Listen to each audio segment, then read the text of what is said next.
श्री गजानन विजय ग्रंथ अध्याय 16. वक्रतुंड महाकाय सूर्यकोटी समप्रभ निर्विघ्नं कुरु मे देव सर्वकार्येषु सर्वदा. गणनाथ गणपती रविशुक्र बृहस्पती श्री गजानन विजय ग्रंथ प्राकृतवाणी प्रवर्तते. श्रोता वक्ता सावधाना भवन्तु. श्री गणेशाय नमः. जय जयाजी परशुधरा हे जमदग्नीच्या कुमरा परशुरामा परमेश्वरा आता उपेक्षा करू नको. तू सहस्रार्जुना ते दंडून केले द्विजांचे संरक्षण. ब्राह्मणाचा अपमान सहन झाला नाही तुला. आता मात्र डोळे मिटसी कार्य देवा ब्राह्मणांविषयी. काय आहे लागली तुसी गाढ निद्रा ये धवा. म्हणून डोळे मिटू नका स्वस्त ऐसे बसू नका. आणि बाणीचा प्रसंग देखा आहे हरी सांप्रत. तुझ्या वशिल्या वाचन अवघी कृत्ये आहेत क्षीण. आर्य संस्कृतीचे रक्षण होणे नाही तुझ्या विना. गजानन माया घटित कोण जाणे तिज प्रत.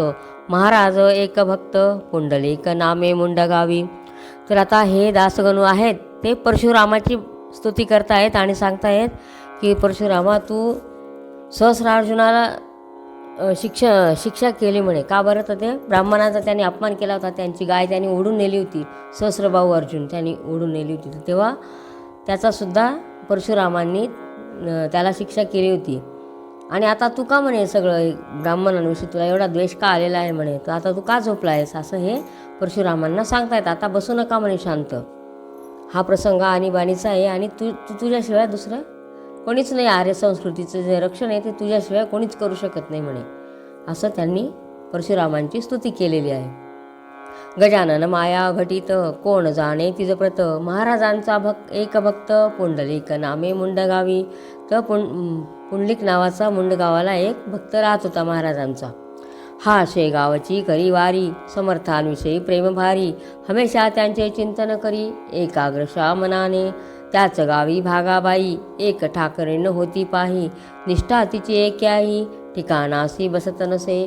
ती दांभिक होती फार सदा दंभाचा बाजार. भरवणी भोंदी नारी नर हाच धंदा तियेचा. तर त्या मुंडगावामध्ये पुंडलिक नावाचा एक भक्त होता. तो त्याला महाराजांविषयी खूप प्रेम होतं, आदर होता. आणि त्याच गावामध्ये एक ठाकरीण बाई भागाबाई नावाची बाई होती. ती नुसती दांभिक होती, खोटं खोटं सर्व करायची.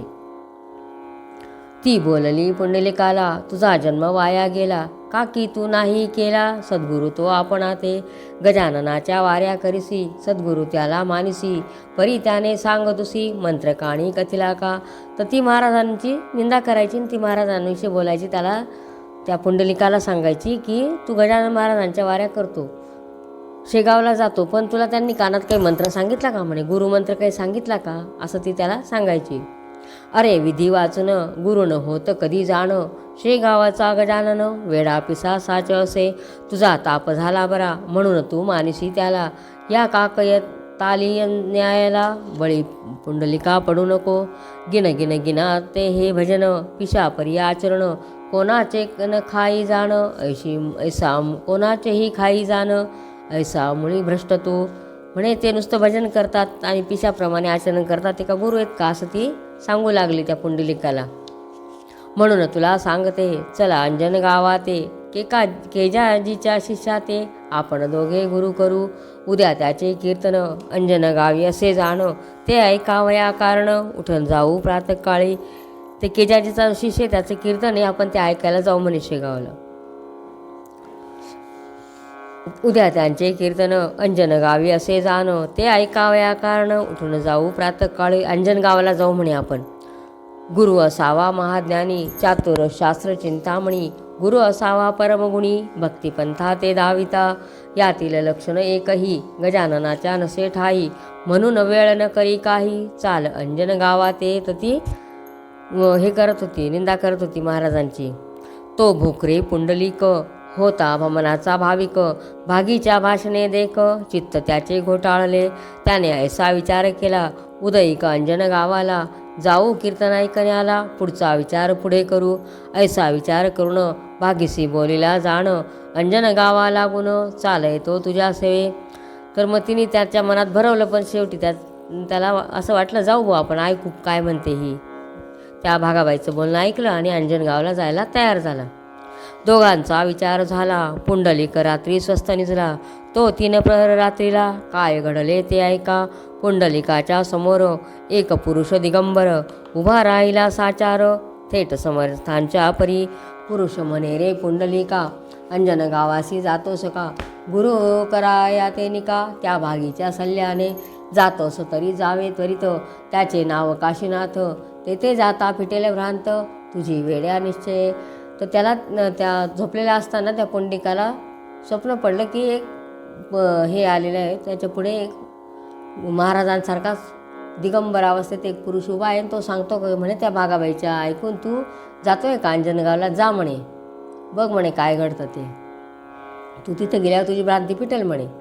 कानात काही बोलला म्हणू नका तो गुरु झाला. लोक कान गोष्टीला कितीतरी करतात, मग ते एकमेकांचे. काय गुरु होती साचे, नादी दंभाचाराचे. तो पुंडलिका पडू नये. अरे म्हणे किती लोक कानगोष्टी करतात म्हणे, मग ते का प्रत्येक गुरु होतं का म्हणे? कानात एखादा मंत्र सांगितला आणि झाला गुरु, असं असतं का म्हणे? तर तू तिच्या बोलण्याला तू बळी पडू नको म्हणे. तू इकडे कान करी, मंत्र देतो तुझं कारण. गणगण असे बोलून महाराज स्तब्ध झाले. आणखी काय आहे असं, ती मी आज पूर्वीने खास. ऐसे एकता पुंडलिकास आनंद ती झाला. पाहू लागला निरखून, स्वप्नी त्या पुरुषा लागून. तो पाहिले गजानन, शेगावाचे स्वामी पहा. त्याला दृष्टांत झाला, महाराजांनी त्याला दृष्टांत दिला स्वप्नामध्ये. पुंडलिक म्हणे गुरुराया, पादुका द्या ह्या मला सदया. नित्य पूजा करावया, याविना आणखी असं नसे. म्हणे आता माझी काहीच इच्छा राहिली नाही, तर मला ह्या पादुका द्या म्हणे. बरे, उद्या 2 प्रहर दिवस येता साचार. पादुकांची पूजा कर, ह्या मी दिदल्या घेई तुला. त्या पादुका घ्यावयाला स्वप्नी पुंडलिक उठून बसला. तो चाली तयाला, साक्षात जागृती स्रोते हो. जागा होऊनी सबो वार, पाहू लागला साचार. तो कोणीच दिसेना अखेर, नाही पत्ता पादुकांचा. त्याला स्वप्न पडलं की महाराजांनी त्याला पादुका दिल्या आहे आणि त्याने त्या घेतल्या आहेत आणि असं म्हटलं आणि ते उठून बसला. बघितलं तर तिथं काहीच नाही, काहीच दिसत नव्हतं त्याला. उलगडा काही होईना, संशय मनीचा जाईना. म्हणे स्वामींच्या भाषणा, वाटण लागली आजवरी. स्वप्नी येऊन दर्शन, त्यांनी दिले मज कारण. कशी भागी ठाकरीनं, तेही स्वप्नी कथन केले. ती भागी कशी आहे म्हणे हे पण त्यांनी सांगितलं. तैसेच उद्या 2 प्रहरी पादुकांची पूजा करी. ऐसे बोलले साक्षात्कारी, त्याचा समजू काय अर्थ. किंवा नव्या पादुका करून म्या करावे पूजन. ऐसे त्यांचे आहे मन, हे काही कळेना. उद्या 2 प्रहरी पूजा कर हे त्यांनी जरी सांगितलं, पण आता मी काय करू म्हणे? नव्या पादुका आणून पूजा करू का कसं करू म्हणे? त्याला काही सुचत नव्हतं. मी पदीच्या मागितल्या, पादुका त्या होत्या भल्या. त्याच त्यांनी मसी दिल्या, मग नव्या घेऊ कशास. ऐसे नाना तर्क करी, पुंडलिका आपल्या अंतरी. तो इतक्यात आली घरी, भागी ठाकरीने बोलवावया. तो विचार करतो मनामध्ये की महाराजांनी तर पायातल्या काढून दिल्या होत्या, मग नव्या का बरं आणायच्या? जाऊ दे म्हणे. तेवढ्यात ती बाई आली त्यांना बोलवा. ती भागी आली बोलवायला. अंजन गावी चाल आता, मोक्ष गुरु करण्याकरता. दिसू लागला आहे रस्ता, अरुणोदयाचे प्रकाशे. चल म्हणे आता पाठ झाली, सकाळ व्हायला लागली, चल म्हणे आता आपण जाऊ, असं म्हणून ती बोलवायला लागली. पुंडलिक म्हणे भागाबाई, मी काही येत नाही. मर्जी असल्यास तूच जाई अंजन गावा कारणे. मी जो एकदा गुरु केला श्री गजानन महाराजाला, तो ना आता सोडी भला, हाच माझा निश्चय. त्याने सांगून टाकलं की तू जाय म्हणे, तुला जायचं तर मला काही यायचं नाही. मी जो गुरु केला एकदा महाराजांना, ते काय मी आता सोडत नाही. ते ऐकता भागाबाई अंजन गावास गेली पाही. आता मुंड गावाचे ठाई, काय झाले ते ऐका. झामसिंग रजपूत गेला होता शेगावात, दर्शन स्वामीचे घेण्याप्रत 2 दिवस त्याच्या आधी. काय झालं म्हणे ते ऐका. तो झामसिंग जो होता रजपूत, तो 2 दिवस आधी शेगावला गेलेला होता दर्शन घ्यायला. तो जेव्हा मुंड गावाला येण्या परत निघाला, तई बाळा भाऊला ऐसे बोलले महाराज. या पादुका पुंडलिकासी द्याया देई त्याच्यापासी, समर्थ आज्ञा होता ऐसी. तैसेच केले बाळाने, करी घेऊनी पादुका. झामसिंगास बोलला देखा, भोकरे जो का पुंडलिका, तुमच्या गावाचा असेच हो. त्यास ह्या द्या नेऊन, करावयासी पूजन. ते झामसिंगे ऐकून पादुका घेता झाला. तर त्यांनी सांगितलं, जो कोणी पुंडलिक म्हणे त्याला ह्या पादुका तुम्ही नेऊन द्या. झामसिंग आला मुंड गावात, तो पुंडलिक भेटला वेशीत.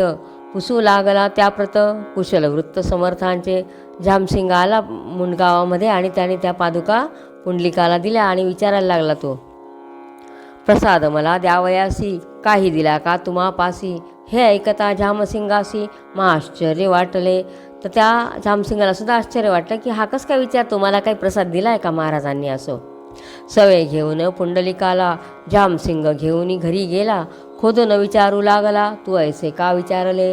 पुंडलिकाने स्वप्नाची गोष्ट त्याला कथिली साची.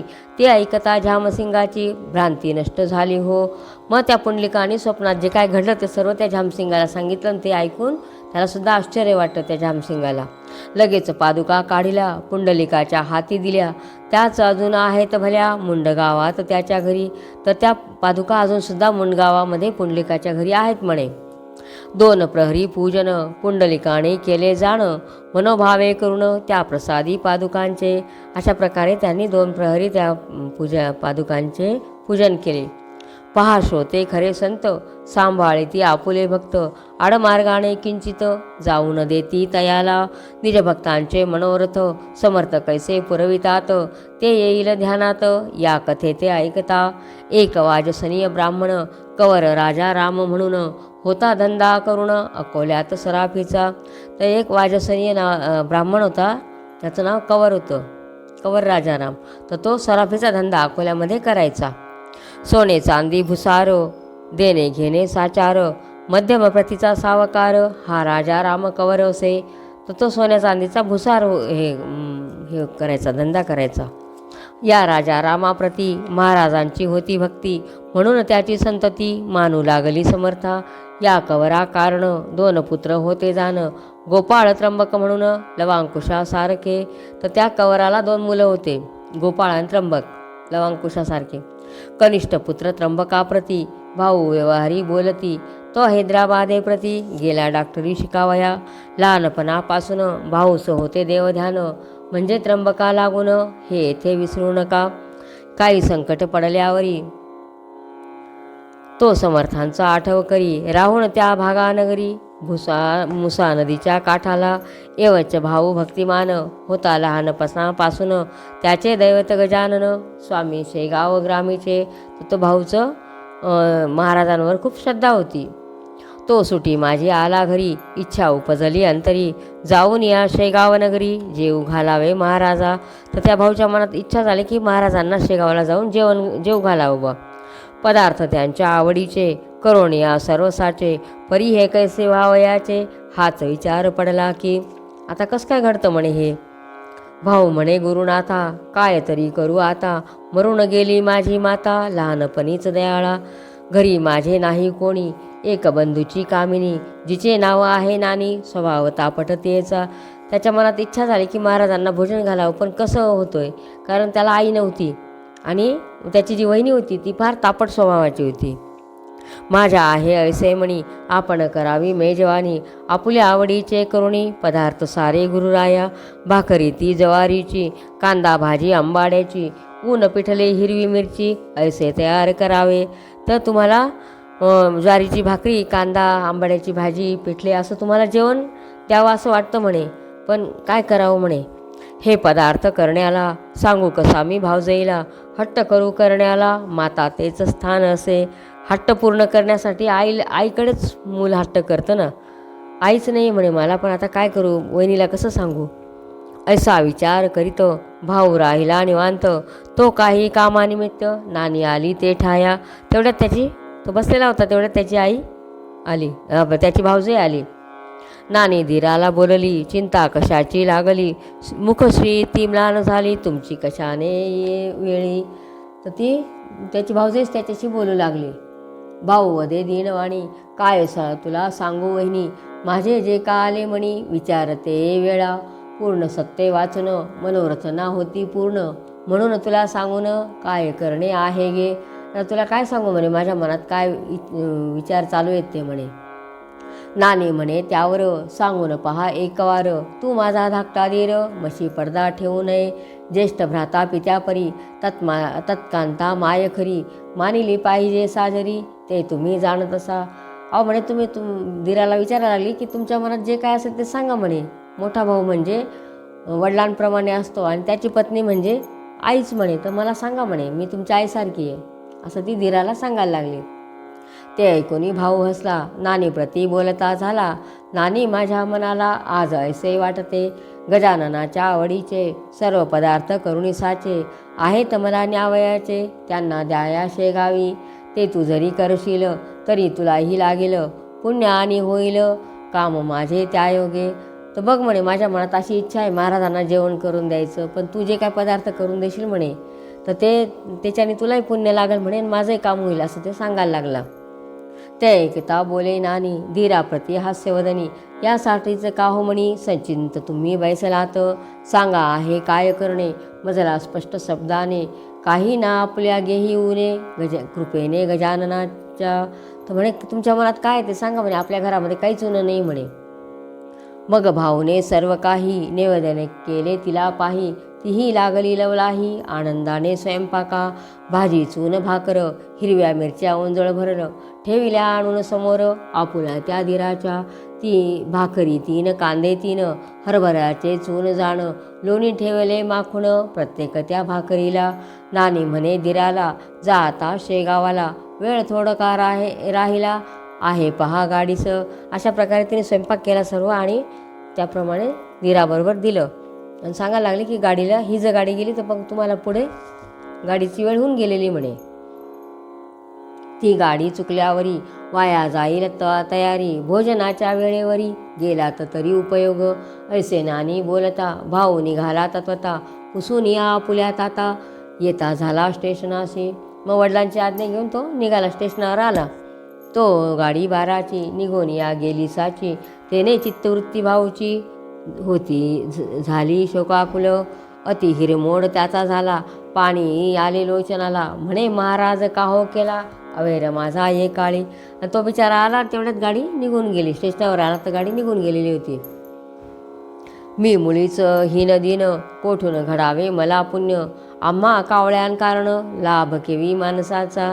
अक्षम्य ऐसी कोणती चूक झाली माझ्या हाती, म्हणून माझी गुरुमूर्ती गाडी चुकली येवळा. तो आता शोक करायला लागला की अरे काय झालं, माझ्या हातून कोणती चूक झाली म्हणे, माझी गाडी निघून गेली आणि तुम्हीच माझा अवेर केला, महाराजांना क्षमा करा असं म्हणू लागला तो. हाय हाय रे हे दुर्दैवा, तो माझा साधिला द्वावा, माझ्या करी गुरुसेवा घडून दिली आज तू. ही माझी शिदोरी ऐशीच आज राहिली जरी, नाही करणार भोजन तरी सत्य सत्य त्रेवाच्या. म्हणे आज हे झालं म्हणे, आता मी जेवणच करणार नाही म्हणे, ही आता तुमची शिदोरी माझ्याजवळ राहून गेली तर आता मी अशीच जर राहिली तर मी जेवण करणारच नाही म्हणे, असं तो बिचारा सांगू लागला. गुरुराया कृपा राशी नका उपेक्षू लेकरासी, ही शिदोरी सेवन्यासी यावे धावून सत्वर. थोर आपुला अधिकार क्षणात पाहता केदार, मग या येथवर का हो अनुमान करीत असा. तुम्हाला काय अशक्य या म्हणे तुम्ही आता. मी ना आज्ञा तुम्हा करतो, प्रेमाने हाका मारितो, म्हणून या हा न होतो अपमान तुमचा यत्किंचित. तुम्हाला बोलवतो म्हणे प्रेमाने, तुम्हाला काही आज्ञा करत नाही म्हणे मी, तर तुम्ही काय अपमान मानू नका आणि तुम्ही या म्हणे, कृपा करा. 3 घंटे अजून अवकाश गाडी कारण, तोवर यापुले भोजन होईल असे वाटते. अजून 3 तासांनी दुसरी गाडी आहे, पण तोपर्यंत तुमचं जेवण होऊन जाईल म्हणे. ऐसा विचार करीत तेथेच बैसला उपोषित. चतुर्थ प्रहरी शेगावात आला ती हिच्या गाडीने, तर नंतरच्या गाडीने आला तो 3 तासांनी. कवर गेला दर्शना तै तो योगी राणा, न करिता भोजना बसला होता आसनी. नैवेद्याची अतोनात ताटे होती मठात, पक्वान्नाने परिलुप्त ती वर्णावी कोठवरी. तर तो कवर गेला तिथं दर्शनाला, तर बघतो तर काय तिथं सर्वांचे नैवेद्य आलेले ताटं आलेले होते, पण महाराजांचं जेवण झालेलंच नव्हतं. तो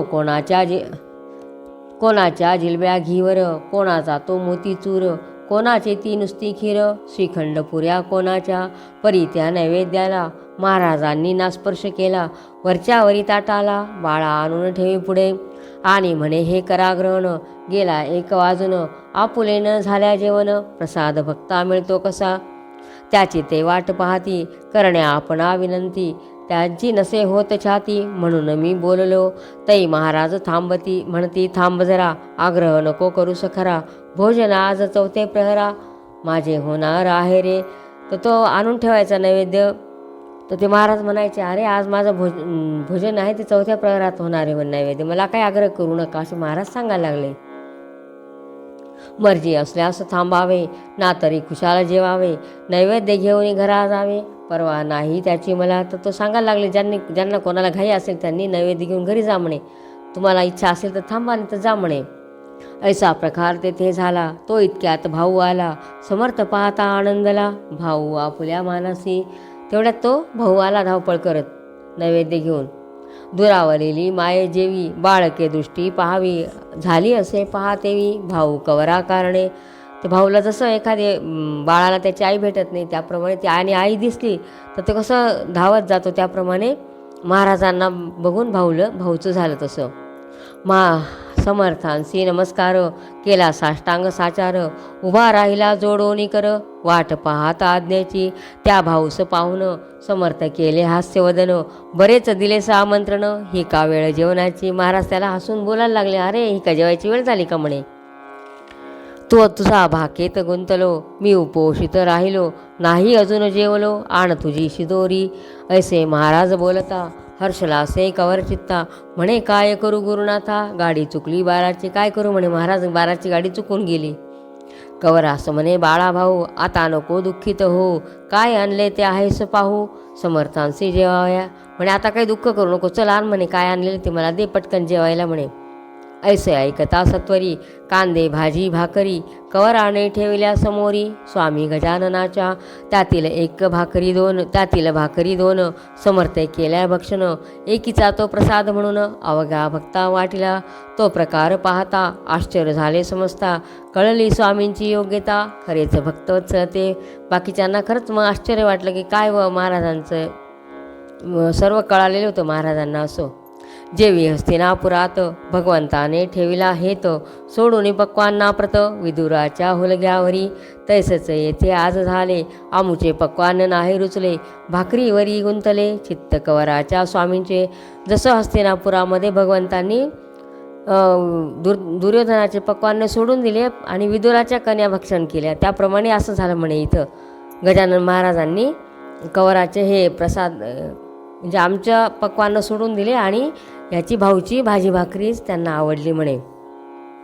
समर्थ बोले कवरासी, जा आता कोल्यासी, भाऊंनी घेतला समर्थ प्रसाद शेगावाला, सद्भाव जेथे उदेला तेथे ऐसेच होणार, समर्थ बोलले कवरासी, जा आता अकोल्यासी, पास होशील पुढचे वर्षी, तू डॉक्टरी परीक्षेत. आता जा म्हणे अकोल्याला, तू पुढच्या डॉक्टरच्या परीक्षेत पास होशील म्हणे. भाऊ म्हणे गुरुराया, आपुले असू द्यावी दया, यावी न दुसरे मागावया, मी ना आलो येथे, फक्त तुमची कृपा असू द्या म्हणे, मी दुसरं काही मागायला आलेलो म्हणे तुमच्या पायाशी. आपुले हे दिव्य चरण, हेचे माझे धनमान, सर्वदा घडो चिंतन, आपुल्या दिव्य मूर्तीचे फक्त तुमचं दर्शन घडू द्या म्हणे. ऐसे बोलून अकोल्यात भाऊ कवर निघून गेला, समर्थ आपल्या भक्ताला नुपेक्षिती कधीही, शेगावीचा राहणार तुकाराम शेगोकार, एक होता भाविक नर, कृषी कर्म करीत असे. तर मग नंतर तुकाराम शेगोकर एक भाविक होता म्हणे. तिथं घरची होती गरिबी खरी, काम करून शेतातरी, अस्तमानाचे अवसरी, दर्शना यावे मठात. तोही गरीबच होता, शेतकरी होता. तो शेतामध्ये काम करायचा आणि महाराजांच्या दर्शनाला यायचा. चिलीमध्ये द्यावी भरून, घ्यावे पदांचे दर्शन, काही वेळ बसून जावे पुन्हा शेताते. मग तो यायचा, चिलीम भरून द्यायचा, महाराजांचं दर्शन घ्यायचा आणि परत शेतात जायचा. ऐसा नित्यक्रम तयाचा, बहुत दिवस चालला साचा, घाला विचित्र दैवाचा, तो न कोणा सोडित असे. तर असं त्याचा नित्यनेम चालू होता. तेव्हा काय घडलं ते ऐका म्हणे. जे जे असेल दैवात, ते श्रोते घडून येत, एकी दिनी शेतात असता तुकाराम आपुल्या, तो एका आला शिकारी, बंदूक त्याच्या खांद्यावरी, ने मधुरुणी ससे मारी, छरे घालून बंदुकीत. तर एकदा काय झालं, एक शिकारी तिथे आला, त्याच्या खांद्यावर बंदूक होती. तो काय करायचा, त्या बंदुकीमध्ये छर्रे घालायचा आणि ससे मारायचा म्हणे. ती प्रभातीची होती वेळा, सूर्य नुकता उदयाला, तुकाराम होता बसला आपुल्या शेती शेकत. तर एकदा सकाळची वेळ होती म्हणे, पहाटेची, नुकताच सूर्य उगवला होता आणि त्यावेळेला तुकाराम तिथं शेतामध्ये शेकत बसलेला होता.